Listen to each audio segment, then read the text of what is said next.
Hey everyone, welcome back to Computer Genius. Today I'm going to show you how to find the original Windows 11 product key that's embedded in your system using Command Prompt. First, let's open the Command Prompt. Type CMD on search bar, and make sure you run as administrator. Now type this exact command as seen and hit enter. You can find the command in video description below. This key is only shown if it was injected into the system firmware by the manufacturer. If you built your PC yourself or upgraded from an older OS manually, this may come up blank. If your PC has a valid product key embedded, it'll be displayed right here.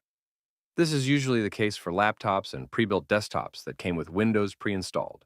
And if your system doesn't show a product key, or you're building a new PC and need a reliable, low-cost Windows or Office license, check out keybolt.org. They offer affordable OEM keys for Windows 11, Windows 10, Microsoft Office, and more. Legit, fast delivery, and easy to activate. I've tested it myself, and it's a great option if you want to activate your system without paying full retail prices.